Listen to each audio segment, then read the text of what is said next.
2015 Volkswagen Passat, rear brake pads and rotors. What you need to do is jack it up and support it. And you need to do is remove the rear tires. And those are 17 millimeter, but they're not lug nuts. They're like bolt lug nuts. Okay.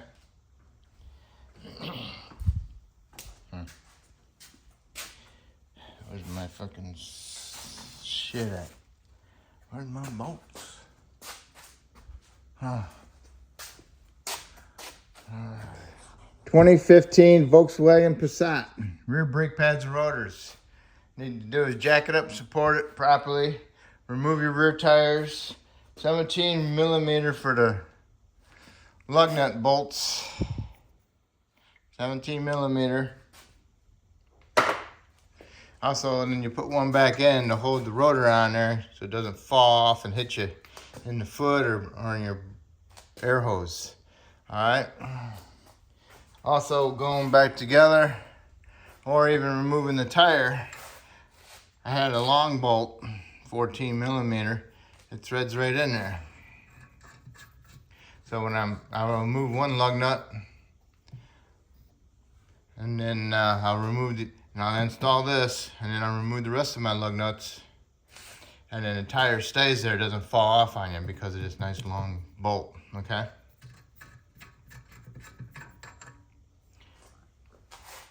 A 14 millimeter, about 3 inches long. All right, so next you need to do is remove your caliper.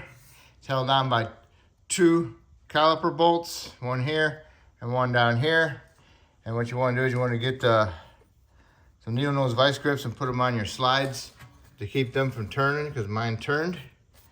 And the bolts are looking like this, and they're a 13 millimeter head. So remove them both. Then you can go ahead and remove your vice grips off your slides. And then you can take your caliper and pull your caliper off. Okay. Next you want to do, you want to inspect your boot. Make sure it's not torn. And make sure it's not leaking any fluid. It looks pretty decent. This has got the parking brake built into it. So I'll have to spin the piston and push it in at the same time. There's a special tool for that. If you don't have it, you can always use a pair of vice channel locks and a C-clamp all at the same time. 2 motions. Turn, tighten, all right? Next we want to do is go ahead and remove our caliper bracket. It's held on by 2 bolts, and they are going through the back side of the knuckle. I'll raise that up to get a better view of it for you in a minute. Also, you got a rotor retainer bolt. That's a T30. Mine came out. If it didn't come out, you have to put an X in it with a die grinder and chip the pieces off. Then you can go ahead and pound the rotor off. Or use a chisel and break it loose. You know, chisel it and turn it. Okay. What we're gonna do is I'm gonna raise it up and I'm gonna show you those bolts from behind. All right, here's the bolts. One right here and one right there. They call them the triple square splines. And this size is a 14. And look how long them bolts are. And they get frozen inside the bracket on the knuckle. Because you got this much of a bolt inside of that thing, and it's bound to get frozen in there full of rust. So spray some penetrant on them, let them soak as long as you can. Otherwise, you're gonna have to get a torch and heat it up. And then you got that ABS sensor right next to it. And also your upper control arm bushing. Nice. And they won't turn for me, so I'm gonna let them soak. I'm gonna hit them with my breaker bar. If you use like air gun, it might strip them out, so beware. All right. Okay, I got like a 4-inch extension on here going onto there. And the whole thing with the breaker bar ratchet, it kind of pulls it down and gets out of the socket so it doesn't sit straight. So I wedged a little piece of wood underneath it in between the sway bar, pulling down on it, and I can get it to move.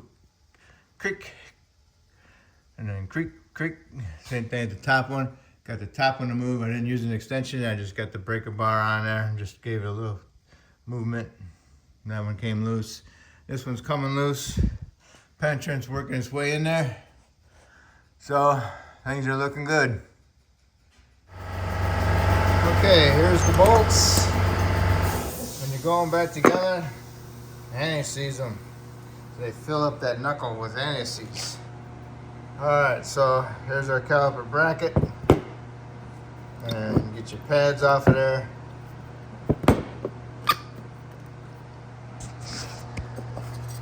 The best thing that helped me out was the piece of wood wedged in there. It was really good because it kept it from getting cockeyed. So what I'm trying to do is get these out so I can.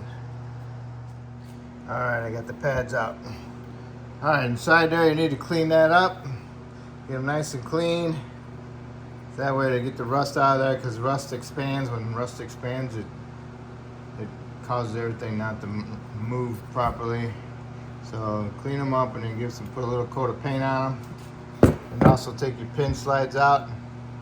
Make sure they're not frozen. Clean them up, and then put some new Seal Glide on them and work them in back and forth. Do not pack this with Seal Glide. You won't be able to push your slide pin back in all the way properly.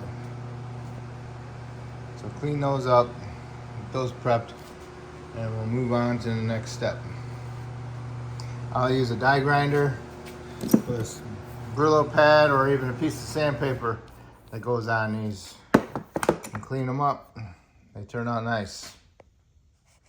Driver's side busted loose. At least on the driver's side I can use this lateral arm to wedge up against my extension to keep it from twisting out. Another thing is when you put the tool into the socket onto the bolt, tap on it with a little hammer to make sure it's fully seated inside there. That way it's not just halfway in there. So I got these on the driver's side loose. Now I can go ahead and remove those also. Okay, back to normal height. You got the retainer that holds the rotor on. Got that out. Got a lug nut in there. What I'm gonna do is get that rotor loose. Sometimes it's bonded on there. Hopefully you sprayed with some penetrant earlier. And just want to smack it. And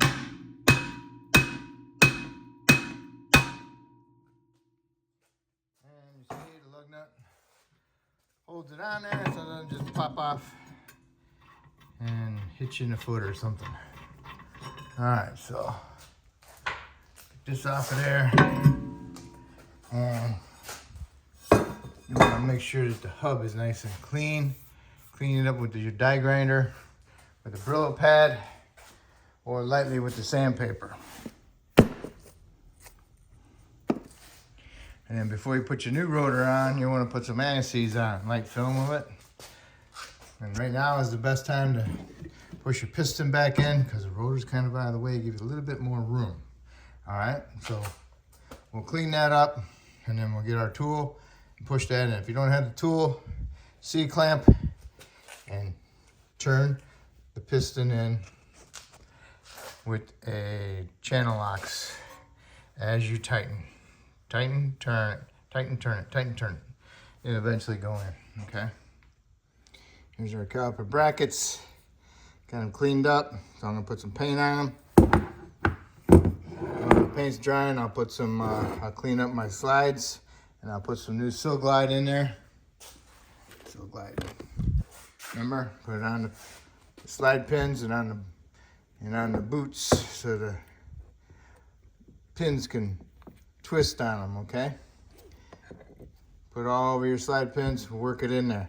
Do not pack these with Seal Glide, you won't be able to compress the pins, okay? All right, mine are all prepped, ready to go. Reason why you want some Seal Glide on your boots is to help keep the dirt and water out. Extra sealing. All right, here's my caliper toolkit. I got this one.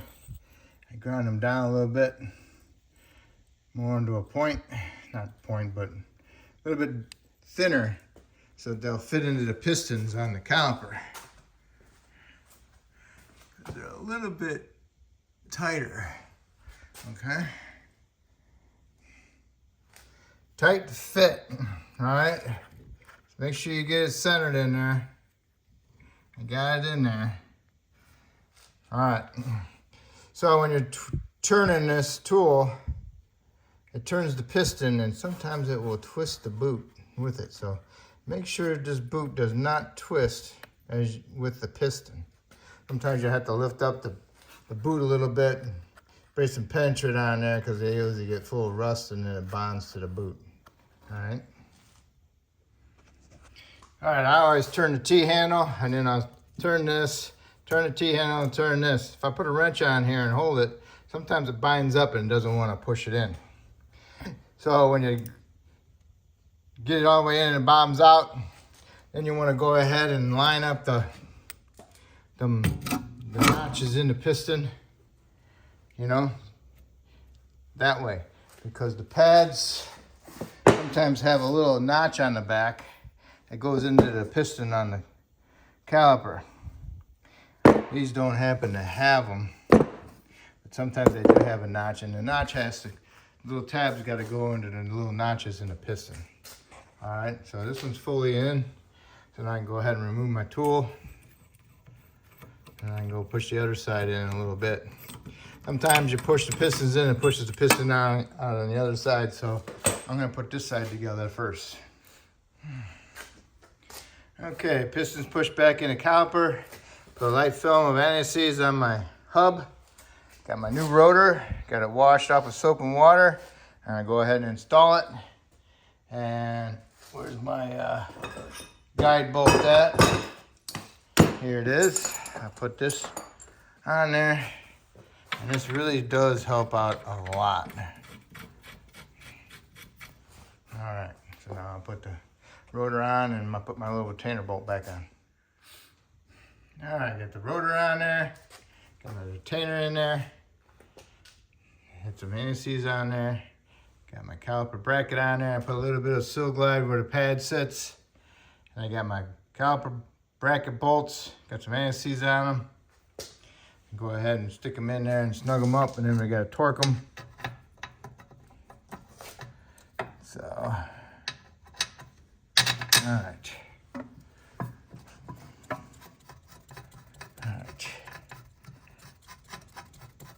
So I'm going to raise it up and I'm going to torque them.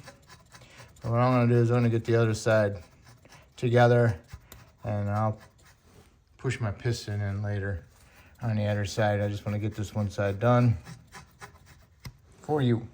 All right. Okay, there's my copper bracket bolts. Remember the triple squares, 14s.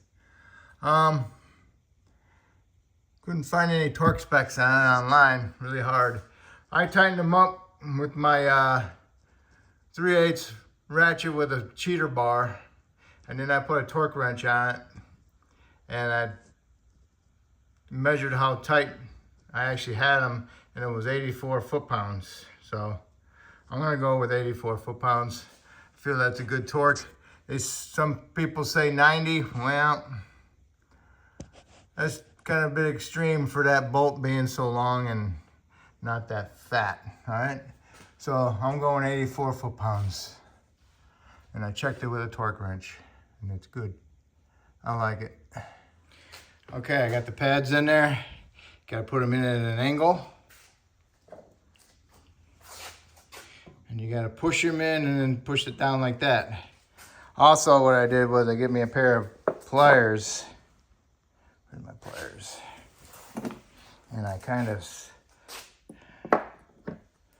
squeezed it just a little bit. All right, because You're pushing them in there, especially from the backside. I could tap them with a hammer, help get them in, and then this one bends out. So I squeezed them just a little bit, and now I can just push them in there with my fingers, my hand, and push them in there. So like that. Okay. Or you can go ahead and put them in the bracket before you put it on the car. Just put them from the inside. All right, you can do it that way too. But now I got my pads in. No notches on the back, so it doesn't matter on the piston. I can go ahead and put my caliper on there and get my 2 bolts lined up and snug them up. All right, what they want you to do is torque these to 25 foot-pounds.